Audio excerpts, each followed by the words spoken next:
Traffic trail, get stuck in the one. The way is paved, also broken.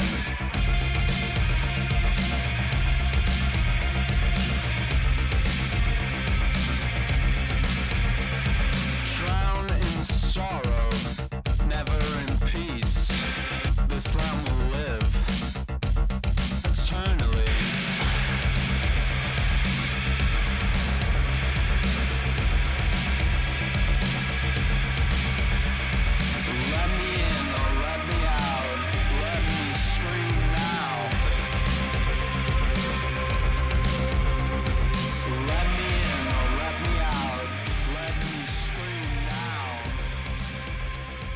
Well, hello vinyl lovers, and welcome to another episode of Groovescape.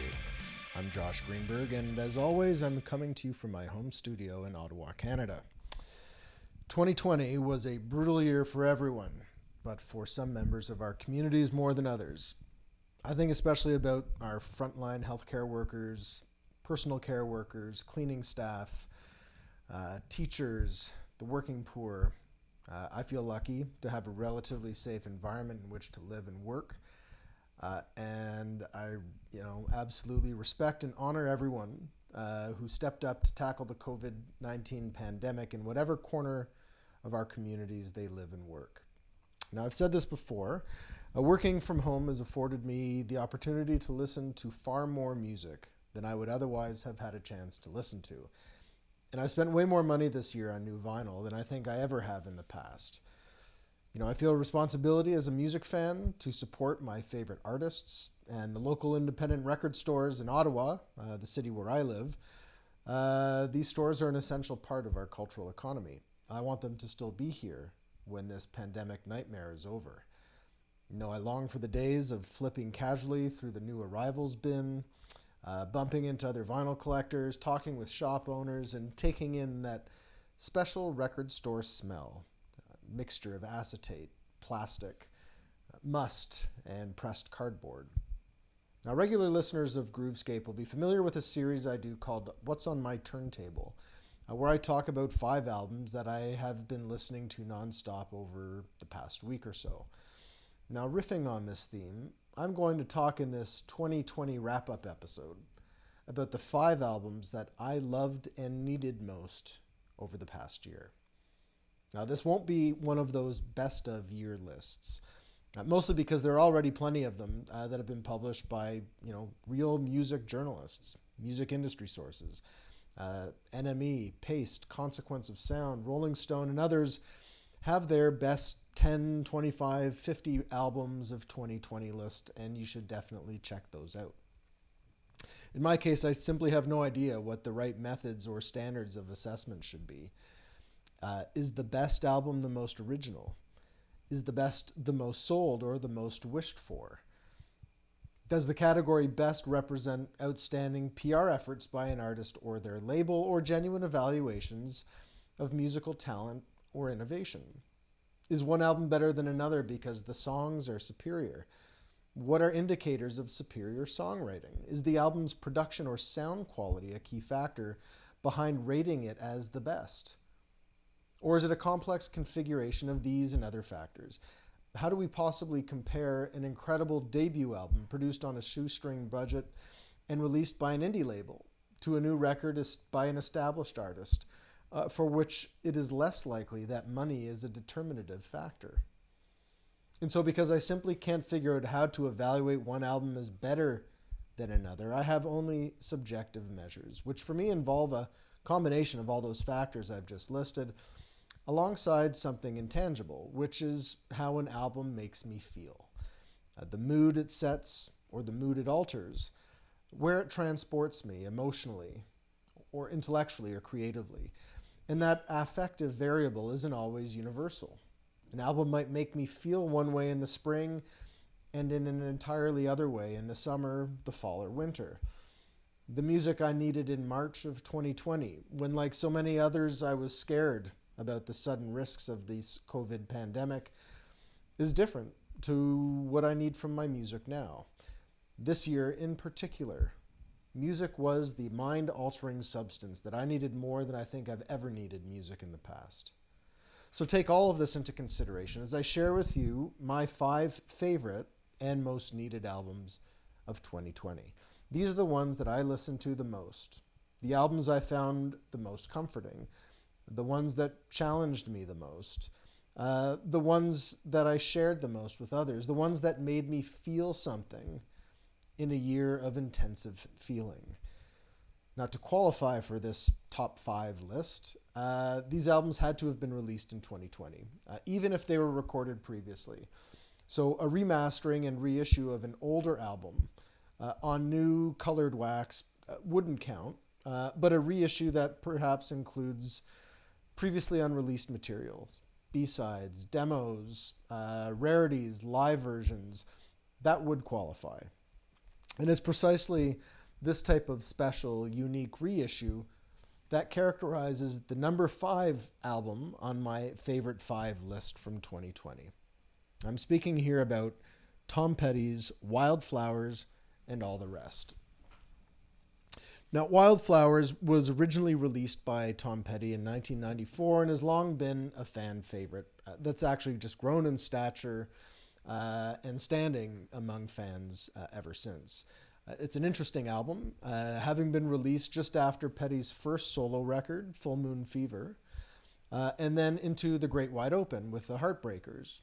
Full Moon Fever came out in 1989, into The Great Wide Open in 1991. Both of those albums were produced by Jeff Lynne, who is one of the greatest studio artists of all time. I mean, seriously, just listen to every ELO record ever made and tell me I'm wrong. Wildflowers was originally imagined by Petty as a double album, but that plan was reportedly nixed by Warner Brothers, then his new label, who felt that a double album would be both too long and too expensive for fans to purchase. So Wildflowers and All the Rest delivers on Petty's original plan for that album, almost 3 decades after its initial release, and 3 years after Petty's untimely death.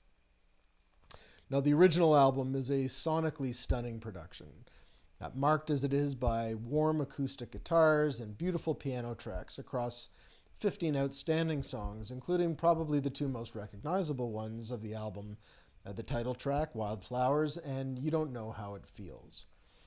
Now, what really marks the 2020 release of Wildflowers is the inclusion of a series of outtakes, home recordings, demos, and live cuts. These are All the Rest, signaled in the reissue title. And they offer, combined, they offer an even more intimate take on the vision that Petty and his producer Rick Rubin had for that album originally. And there's so much to love about this record, including the amazing packaging and artwork. I'll show you actually some of that packaging and artwork as we listen to a sample in just a moment.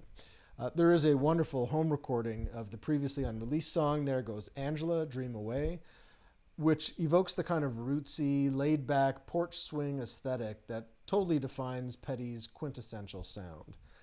There's a great version of Leave Virginia Alone, which Petty originally gave to Rod Stewart for his 1995 album, A Spanner in the Works.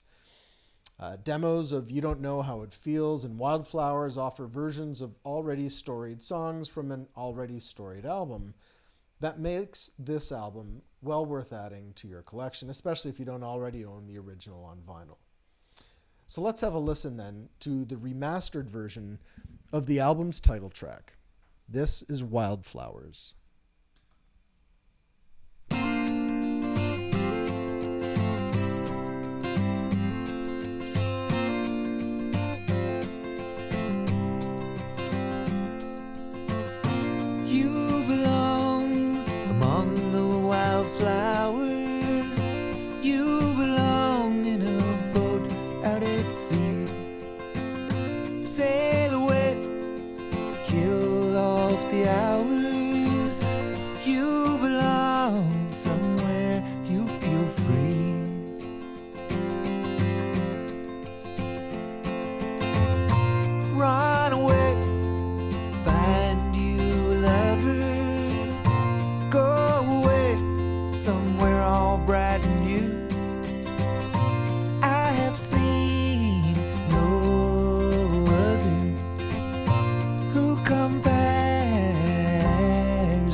like a warm hug when you really need one. That is just such a beautiful, iconic song.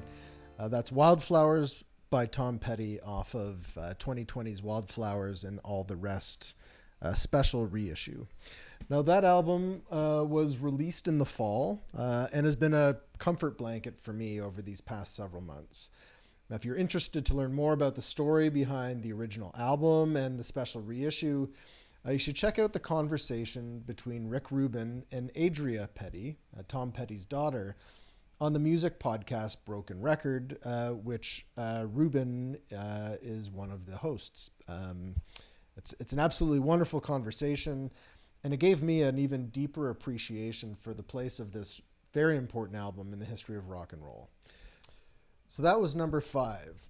Now on to number 4. This is an album that I've talked about before, and it's an exciting debut LP from a new band out of the UK. I'm referring here to the self-titled album by Yorkshire-based Working Men's Club, released by Heavenly Recordings in October of 2020. Now, this is an album that did not make any major music press top 10 lists, but in my opinion should have been on all of them. Working Men's Club is led by 18-year-old Sydney Minsky Sargent. The band has undergone lineup changes since the release of its first single, Teeth, a little over a year ago. And that song has a darkness in the bass and synth lines that evoke traces of Suicide and Soft Cell. It's a phenomenal piece of guitar-heavy post-punk. Yet in the period since, Working Men's Club developed a sound that is more fitting for a rave than a moody Friday night at home. Now, notwithstanding the best of year snubs, this is one of those exciting albums that puts a band on every music journalist's watch list. Now, the album offers an intense soundscape that draws from a wide range of genres, not just post-punk, but also electronic, industrial, and house. You hear elements of the Human League, New Order, and there's a very clear reference, in my view anyway, to James Murphy and LCD Sound System. The album is provocative in its politics, too. Minsky Sargent makes no effort to hide his disdain for Britain's right-wing commentariat and media establishment. One of the standout tracks for me is the sneering disco punk song, Cook a Coffee, which takes sharp aim at the BBC's Andrew Neil. In an interview I read, Minsky Sargent remarked that he was really just super angry at the time, and of Neil he said he doesn't believe in climate change, and he's just bullshit and bullies people. And not just Andrew Neil, he said, but all the mostly old white dudes who run the media industrial complex that exploit and manipulate people and communities, setting them and their needs against one another. So let's have a listen, and be warned, these lyrics are not safe for work. And if you're listening at home, be sure to send the children to the other room. This is Cook a Coffee.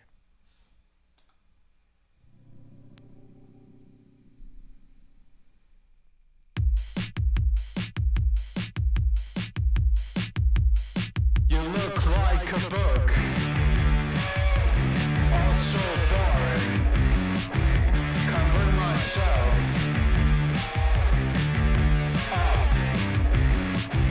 There's something in your mind that I can see.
So that was Cook a Coffee by Working Men's Club off their 2020 debut release, self-titled debut release. And that was, again, released on the Heavenly Recordings label in October of 2020. Now, moving right along, the number 3 album for me this year is Mark Lanegan's Straight Songs of Sorrow, which was also released by Heavenly Recordings back in May of 2020.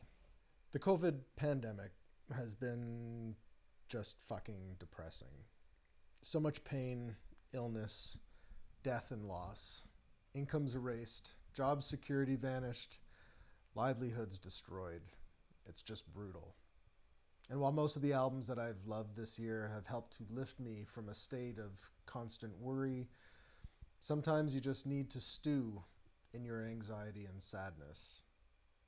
Now, Lanegan's 12th studio album, Straight Songs of Sorrow, is not his best work, but it's just the right type of album for this kind of emotional need. It's dark and moody, as is typical of a Lanegan album, and it's marked by his signature rugged vocals. Yet for all of its gruffness, the album still manages not to feel cold or distant, but rather finds warmth in a kind of intimacy that it establishes between the artist and his listener. Now, for those unfamiliar with Mark Lanegan, he was the singer of the grunge-era band Screaming Trees and part of Josh Homme's lineup of collaborators with Queens of the Stone Age back in the early 2000s. Straight Songs of Sorrow was dropped soon after Lanegan released his memoir, a process that he described as more painful than cathartic.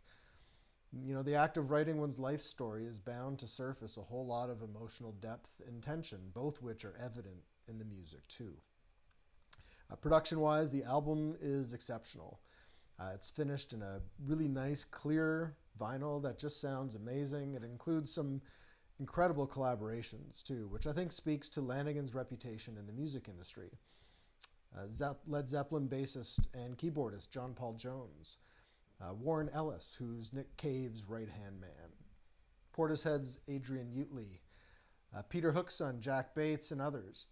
And there are many great songs on this 15-track album, and all of them tell a different story.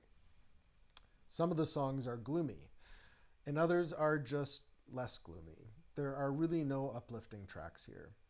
Now, my favorite song features a collaboration with John Paul Jones playing Mellotron. It's called Ballad of a Dying Rover, and I've played it before on this podcast, but it's just so fucking good that I'm going to play it again now. If you've got headphones on, put them on. There's a lot going on with this track. It rewards both close and repeat listening. This is Ballad of a Dying Rover.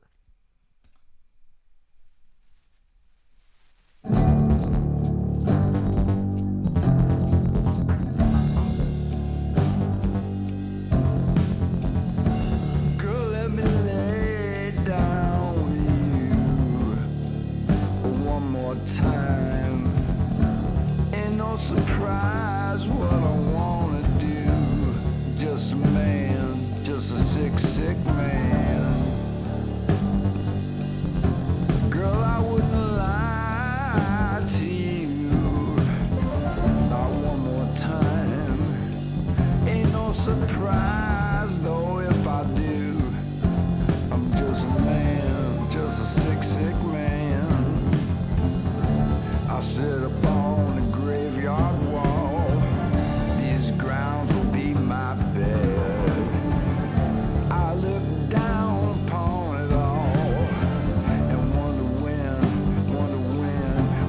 when it's gonna end. My days are numbered, eternal slumber, death is my due.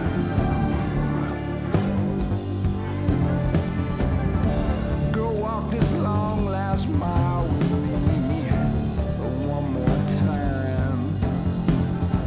Who knows what there's left for us to see? I'm just a man, just a sick man. Death is my due.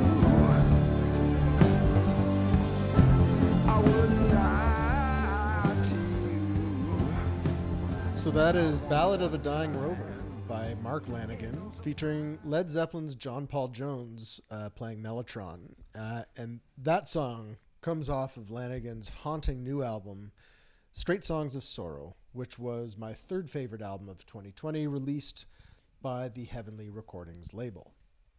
Now, it should probably come as no surprise that there was going to be a Ty Segall album on my favorite 5 list this year. Segall, one of my favorite artists, is a multi-instrumentalist, draws on a wide swath of traditions and sounds, from punk and garage to surf, folk, and metal. And he pairs this incredible range and talent with an equally remarkable work ethic.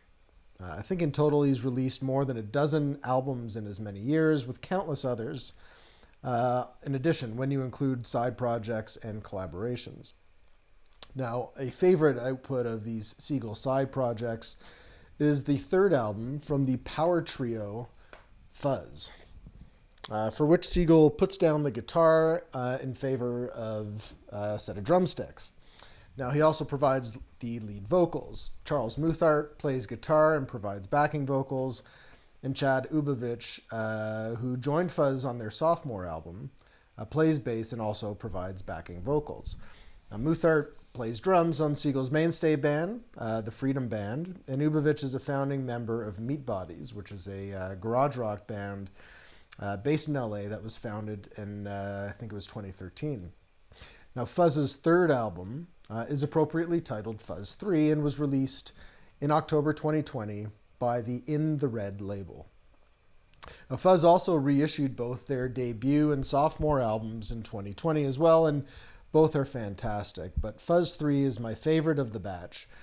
It has a raw, minimalist, live feel to it, no doubt due to the audio verite approach of sound engineer Steve Albini, known for creating super crisp and clean-sounding records with almost no overdubs or other common studio tricks and effects. Albini's approach to sonic minimalism is designed to capture the live sound of a band, a sound that he captures incredibly well. Now, about his role in the production of an album, Albini once said that when you put producers in charge of a recording session, they almost always destroy a record. The job of the recording engineer, which is the term he prefers for what he does, is to, in his words, solve problems in capturing the sound of musicians.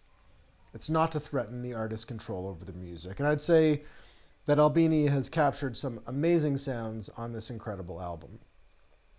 Fuzz 3 is a sprightly record, only 8 songs in length, but those 8 tracks are fast and furious, and the result at the end is absolutely mind-bending. If you're into searing guitar solos, aggressive drumming, ascending vocals, if you like Zeppelin and Black Sabbath, then you're absolutely going to love Fuzz and Fuzz 3, the record. This is the album's blistering opening track, and it's called Returning.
I just love the riffs on that track. That is Returning, and it is the lead song on Fuzz's latest album, Fuzz 3, released in October 2020 on the In the Red label.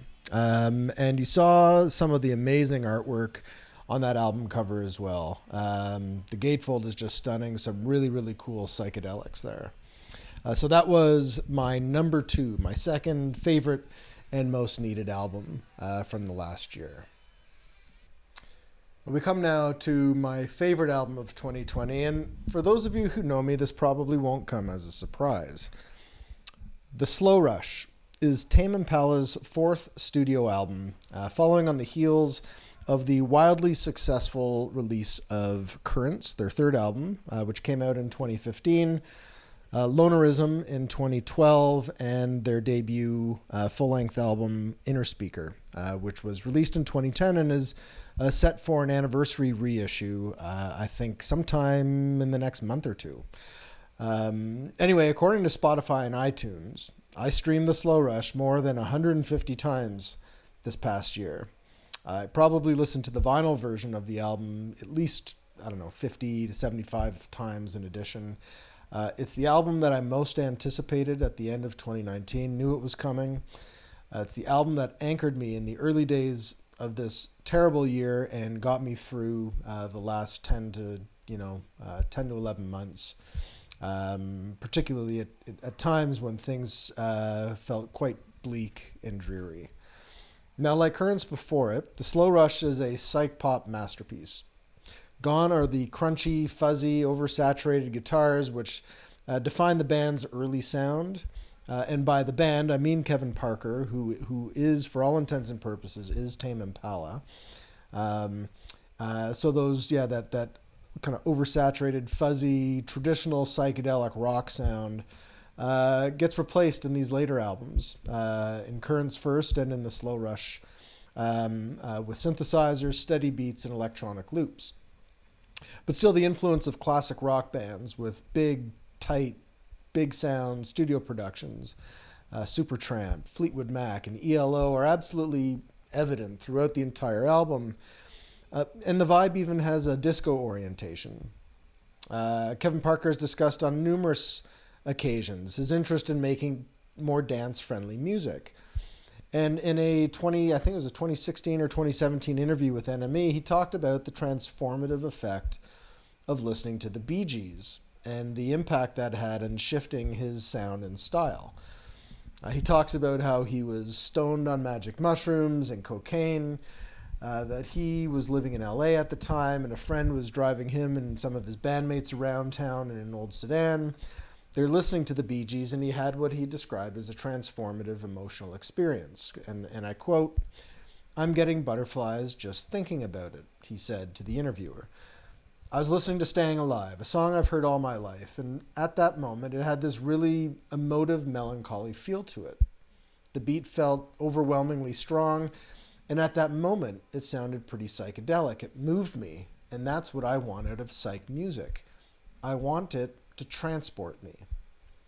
Now, The Slow Rush takes up this idea of being transported, of transportation, in some really novel ways. And this is a year in particular where I think that theme is particularly important. Now, I've gone from feeling totally frozen at times to feeling like time is accelerating beyond any sense of control. The album's opening track, One More Year, is all about our connection to place and time. "Do you remember where we were standing here a year ago?" It opens. "Our minds were racing and time went slow. If there was trouble in the world, we didn't know. If we ever cared, it didn't show." This is One More Year.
So that is One More Year. That's the opening track on Tame Impala's fourth album, The Slow Rush.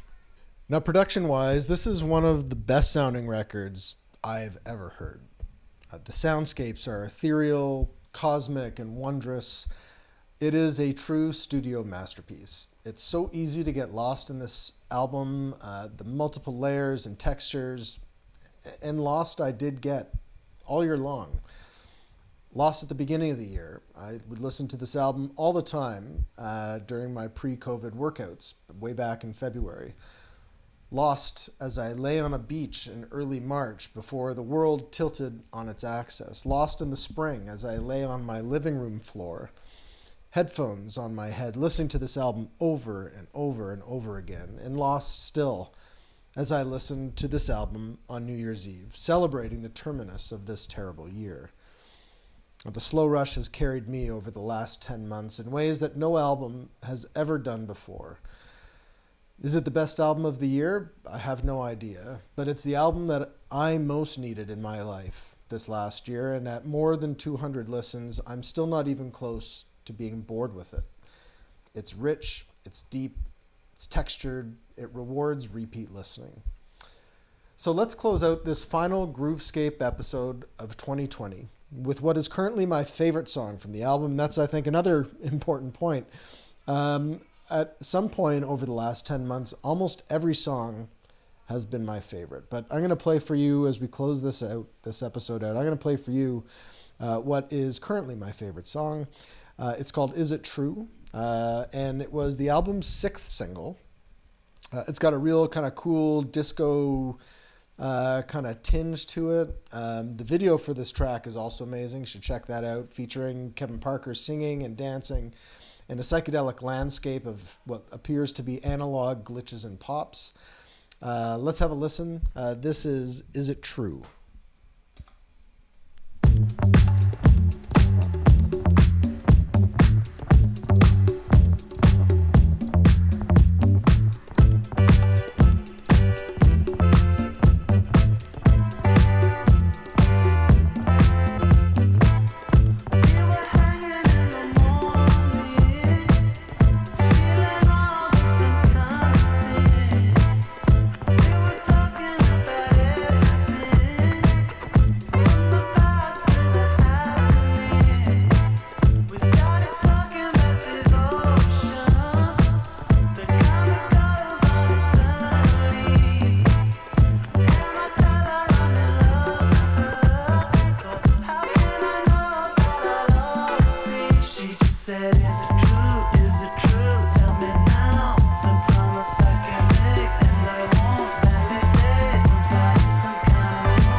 So that is It True by Tame Impala off The Slow Rush, released in February of 2020. And that album has already won a string of awards from the Australian Recording Industry Association, including Best Album, and also earning Parker the Best Producer and Best Engineer awards. Now, it was nominated in the categories of Best Artist and Best Rock Album at the 2020 Billboard Music Awards, and is nominated for Best Alternative Album at the next Grammy Awards, alongside some equally incredible records by Fiona Apple, Beck, Brittany Howard, and Phoebe Bridgers. So there you have it. My 5 favorite and most needed albums of 2020. Now, I have some honorable mentions because it's really hard to come up with a top 5. I've just mentioned Brittany Howard, whose debut solo album, it's called Jamie, is like super soulful and amazing. Fiona Apple's last album, Fetch the Bolt Cutters, is incredible. Taylor Swift's surprise folk record, Folklore, which was produced by the National's Aaron Dessner, along with a companion album called Evermore. Is both of them are incredible. Both of these albums, though, are really hard to find on vinyl, which is the only reason neither of them made it onto my list. But, I have never listened to a Taylor Swift album from start to finish, and I have listened to both of these albums several times, Folklore and Evermore. Fleet Foxes returned to fine form in 2020 with their new album, Shores. I've been listening to that album a lot over the last couple of weeks. It's great for going for long hikes in the woods. Krungbin released 2 great albums this year. Texas Sun, which was an EP collaboration with Leon Bridges, and their full-length album called Mordecai, which I talked about actually, I think, in a previous episode. Now, if you're still watching, I want to thank you for giving my podcast your time and attention this year. I am super grateful for the report I've received for this little project. I had no idea whether it was going to work, if people would like it. Feedback's been great, super appreciative. I want to make a special note of thanks to my friends at Vertigo Records in Ottawa for their encouragement and support, sharing episodes on their Facebook and Twitter and other social media. This is the store that is also the source of probably 95% of those albums that I picked up this year. Store owner Darren Tomlin is a good friend of mine, took a bold step of moving their location. That's not an easy decision to make in the middle of a pandemic. But their new shop on Bank Street in Old Ottawa South is fantastic. Ontario, where I live now, is still in lockdown. Vertigo continues to sell their albums online. Check out their flip videos on Facebook and Instagram. And the same goes for Ottawa's other great record shops. The Record Center in Hintonburg is also one of my favorites and a source of terrific records, terrific albums, good prices. If you're in the Hamilton area, check out my hometown shop where I bought my very first album, still in business, Records on Wheels on King Street in Dundas. And, be sure to visit and support the local record store in whatever city or town you live in. They need you and your money more than Amazon does. I want to wish everyone a happy and healthy new year. Keep listening to your music, be good to each other, and stay safe.